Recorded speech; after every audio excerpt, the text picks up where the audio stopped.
మొన్న ఒక వీడియోలో సల్మాన్ ఖాన్ గురించి మాట్లాడారు. 60 ఏళ్ల వ్యక్తి 80 ఏళ్ల వ్యక్తిలాగా ఎందుకు కనిపిస్తున్నాడు, ఇతనికి ఏమయ్యింది అంటే మెయిన్ మజిల్స్, అంతే కదండి, మజిల్ మ్యాన్ అని అంటాం. కండల వీరుడు, ఎందుకు ఇతను ఇలా అయిపోయాడు అని అందులో మాట్లాడాం. సో ఒక డాక్టర్ గారు ఒక వీడియో పంపించి దీని మీద మీరు మాట్లాడండి. సో ఇవాళ సండే కదా కాబట్టి కరెక్ట్ అకేషన్. ఇది చాలా ముఖ్యమైన వీడియో అండి. ఎందుకు అంటే సల్మాన్ ఖాన్కి ఏమైతే జరిగిందో నెక్స్ట్ జనరేషన్లో ఉండే యువకులు వీళ్లకు కూడా ఇదే జరగవచ్చు అనేదే ప్రిడిక్షన్.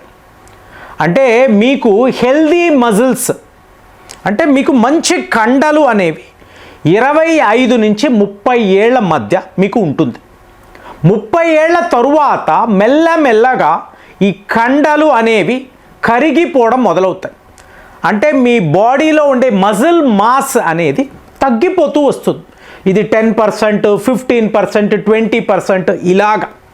సో ఇలా జరగడంతో ఒక 40-45 ఏళ్ళు వచ్చిన వాళ్ళు కొద్దిగా బలహీనంగా, మరి ఇవాళ కొద్దిగా కాదు చాలా ఎక్కువగా, ముఖ్యంగా సాఫ్ట్వేర్ రంగంలో ఉన్నవాళ్ళు ఎప్పుడు ఆ సిస్టమ్ ముందే కూర్చొని ఆ రేడియేషన్కి వీళ్ళు లోన్ అవ్వడం.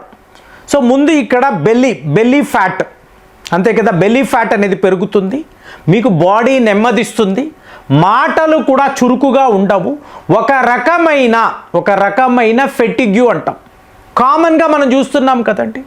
మరి నెక్స్ట్ జనరేషన్ ఇండియాను మనం ఏమంటామండి, యంగ్ పాపులేషన్ అంటాం. సో ప్రపంచంలో 60% పైగా యంగ్ పాపులేషన్ ఉండే దేశము భారత్.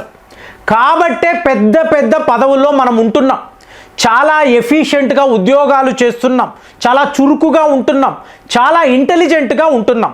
ఇదంతా నెక్స్ట్ 10 ఇయర్స్లో కనుమరుగైపోతుందా అంటే 30 ఏళ్ళు ఉండే ఒక యువకుడు 50 ఏళ్లలాగా కనిపించడం, మీకు జుట్టు ఊడిపోవడము, జుట్టు నెరిసిపోవడము, నెమ్మది అయిపోవడము, పొట్ట వచ్చేయడము, ఒబేసిటీ లోన్ అవ్వడము, మళ్ళీ ఇతను మీకు ట్రీట్మెంట్ కోసం హాస్పిటల్స్ చుట్టూ తిరగడము.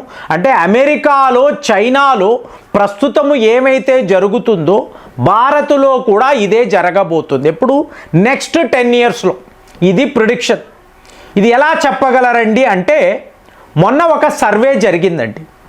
8 నగరాలలో వీళ్ళు ఎలా చూసుకున్నారు, ఇప్పుడు సౌత్ అంటే చెన్నై, హైదరాబాద్ అన్నారు, వెస్ట్ అన్నప్పుడు ముంబైని తీసుకున్నారు, అదేలాగా నార్త్ అన్నప్పుడు ఢిల్లీ, లక్నో లాంటి నగరాలు, ఇక ఈస్ట్ అంటే కోల్కతా. ఇందులో మీకు లక్నోలో చూసారో అనుకోండి 81% ప్రజలకు ఈ ప్రాబ్లం ఉంది. అంటే మజిల్స్ అన్నప్పుడు ఏమిటండి, ప్రోటీన్ డెఫిషియన్సీ. సో మీకు 81% కనిపించింది. అదే మీకు ముంబై అన్నప్పుడు 64% వీళ్లకు ఈ మజిల్ డెఫిషియన్సీ, ప్రోటీన్ డెఫిషియన్సీ కనిపించింది. సో ఆటోమేటిక్గా మనం ఏం ఆలోచిస్తాము, భారతీయులు, ఇందులో ఎంతోమంది వెజిటేరియన్స్ ఉంటారు, వీళ్లకు కావలసిన ప్రోటీన్ అందదు, ప్రోటీన్ డెఫిషియన్సీ ఉంటుంది, ఇలాగ క్యాల్కులేట్ చేశారు. కానీ నాన్ వెజిటేరియన్స్లో కూడా ఈ ప్రోటీన్ డెఫిషియన్సీ ఓవరాల్గా 64% ఉన్నట్టుగా మీకు ఇవాళ డేటా చెప్తుంది. అంటే ఆలోచించండి ఎక్కడ ఈ ప్రాబ్లం ఉంది. ఇప్పుడు మీకు ఒక 60 ఏళ్ళు అనుకోండి, ప్రాబ్లం లేదు, ఆటోమేటిక్గా మజిల్ వీక్నెస్ అనేది వస్తుంది, మీకు ఆ కండలు అనేవి మెల్లిగా కరుగుతూ ఉంటుంది. ఇదంతా కామన్ న్యాచురల్ ప్రాసెస్, దీన్ని మీరు ఆపలేరు. ఏముందండి, జిమ్కి వెళ్ళొచ్చు అంటారు, జిమ్కి వెళతారు, కండలు రావచ్చు కానీ లోపల ఉండే ఎనర్జీ, అంతే కదండి. ఇప్పుడు మజిల్ అంటే ఏంటండి, కండలు అంటే ఏంటి, ఇంతంత కండలు ఉంటే ఏంటి ఉపయోగం, మీరు ఆహారం తీసుకుంటారు కదండి, ఇవి షుగర్స్గా కన్వర్ట్ అవుతాయి కదా. సో కన్వర్ట్ అయినప్పుడు ఈ షుగర్ స్టోరేజ్ అనేది ఎక్కడ జరుగుతుంది, మీ కండలలోనే జరుగుతుంది, మీ మజిల్స్లోనే. ఇది ఒక స్టోరేజ్ ట్యాంక్ లాగా షుగర్స్ను నింపి ఉంచుకుంటుంది. అదే మీకు మజిల్సే లేదు అనుకోండి, ట్యాంకే చిన్నది అనుకోండి, ఇప్పుడు ఎక్కువగా షుగర్ ఇన్ఫ్లో ఉంది అనుకోండి, ఏమవుతుంది, అది రక్తము చుట్టూ తిరుగుతూ, దీన్నే మనము డయాబెటీస్ అని అంటున్నాం. ఇన్సులిన్ రెసిస్టెన్స్ అని అంటున్నాం. అంటే మజిల్స్ అనేది మీకేదో అందము కోసమో లేదా ఏదో బలంగా చాలా మీకు ఆ బాడీ టెక్స్చర్ కోసమో కాదండి. ఇది మీ మెటబాలిజంని కంట్రోల్ చేసే ఒక వ్యవహారం, చాలా చాలా ముఖ్యమైనది. ఎప్పుడైతే మజిల్స్ 30 ఏళ్లకే కరగడం మొదలవుతుందో మీ ఎముకలు అనేవి బలహీన పడిపోతాయి, మీ యొక్క ఆలోచన విధానం అనేది తగ్గిపోతుంది. ఎందుకు? సరైన ఎనర్జీ ఉండదు, షుగర్స్ పెరిగిపోతూ ఉంటాయి. ఆటోమేటిక్గా షుగర్స్ పెరిగాయి అన్నప్పుడు ఇది బ్లడ్ ప్రెషర్లోకి తీసుకువెళ్తుంది. అంటే మనము ఒక హెల్దీ సొసైటీని చూస్తున్నాం. అలాంటిది నెక్స్ట్ 10 ఇయర్స్లో అమెరికా వాడి పుణ్యం, మరి వాడే కదా ఉద్యోగాలు ఇస్తున్నాడు, వాడే కదా టార్గెట్లు పెడుతున్నాడు, వాడే కదా స్ట్రెస్ లెవెల్స్ని పెంచుతున్నాడు, హాస్పిటల్స్కి ఫండింగ్ వాడే చేస్తున్నాడు, మందుల కంపెనీలు వాళ్ళవే. కాబట్టి సిస్టమేటిక్గా భారత్ యొక్క యంగ్ జనరేషన్ని ఓల్డ్ జనరేషన్గా మార్చే ప్రయత్నాలు ప్రస్తుతం భారత్లో జరుగుతుంది. సో మనం ఒక సల్మాన్ ఖాన్ అనుకున్నాం 60 ఏళ్ళు, ఇప్పుడు ఇతను చిక్కిపోవడం వల్ల ఎవరికీ ఏ నష్టము లేదు. కానీ ఒక 25 ఏళ్ల యువకుడు చిక్కిపోతే లేదా ఇతను సన్నగా ఉంటాడు, పొట్ట మాత్రం పెద్దగా ఉంటుంది. ఏమిటి? మీకు ఒబేసిటీ అంటే ఫ్యాట్నెస్ వితౌట్ ఫిట్నెస్.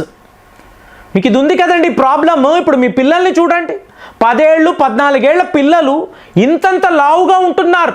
అడ్డదిడ్డమైన ఆహారం, జంక్ ఫుడ్ విపరీతంగా తినడంతో ఒబేసిటీ వచ్చేస్తుంది. సరే, ఒబేసిటీ వచ్చింది కదా, ఎనర్జీ ఉందా? లేదు. బలము ఉందా? లేదు. మజిల్స్ ఉన్నాయా? లేవు. Just fatness, just obesity. అంటే ఏంటి అర్థము? రేపు ఈ అబ్బాయి 20-25 ఏళ్లకు వచ్చే నాటికి డయాబెటీస్ రావచ్చు. అంటే మనము చూస్తుండగానే మనము గమనించకపోవడంతో, సరైన ఆహారపు అలవాటు లేకపోవడంతో, లైఫ్ స్టైల్ డిజార్డర్ అంటున్నాం చూసారా, దీని వలన జాతి జనరేషన్ నెక్స్ట్ మీకు చాలా పెద్ద సమస్యల్లో మీకు వీళ్ళు లోను కాబోతున్నారు. ఇదే వీళ్ళందరూ మాట్లాడుతున్నారు. ఇవాళ మీకు నిపుణులు అదే చెప్తున్నారు, జాగ్రత్త. భారత్కు ఉన్న బలం ఏంటండి, మన స్ట్రెంగ్త్ ఏంటండి? Young population. సో వీళ్ళు హెల్దీగా ఉంటే దేశము హెల్దీగా ఉంటుంది. మీకు విదేశాల్లో పెద్ద పెద్ద ఉద్యోగాలు వీళ్ళు చేయగలరు. వీళ్ళు వీక్ అయిపోయారు అనుకోండి, ఎప్పుడు హాస్పిటల్స్ చుట్టూ తిరుగుతున్నారు అనుకోండి, ఎప్పుడు మందులు వేసుకుంటూ ఉంటున్నారు అనుకోండి, భారత్ యొక్క భవిష్యత్తే మీకు అంధకారంగా మారిపోతుంది.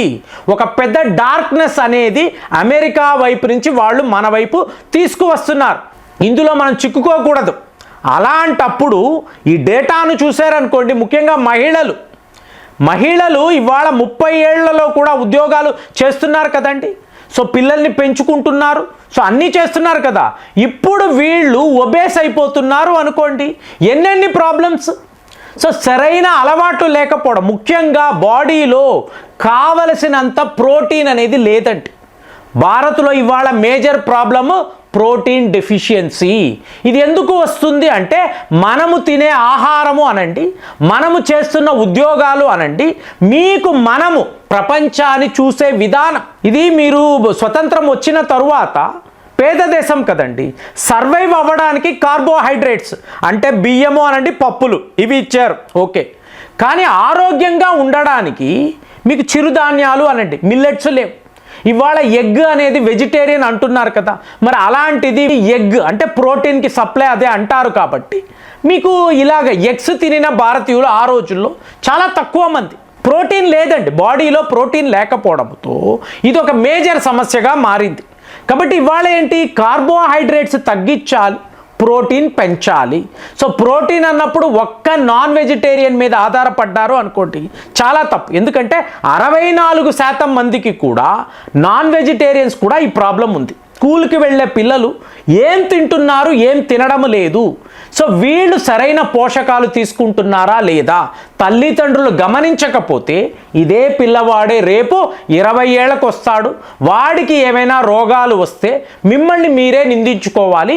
ఇది ఒక డాక్టర్ గారు మాట్లాడమనడంతో నేను విషయాలంతా చెప్తున్నాను. మరి మీరు మీ పిల్లల్ని పెంచడంలో ఎలాంటి జాగ్రత్తలు తీసుకున్నారు? కామెంట్స్లో రాయండి. మళ్ళీ వచ్చే వీడియోలో కలుద్దాం. జై హింద్.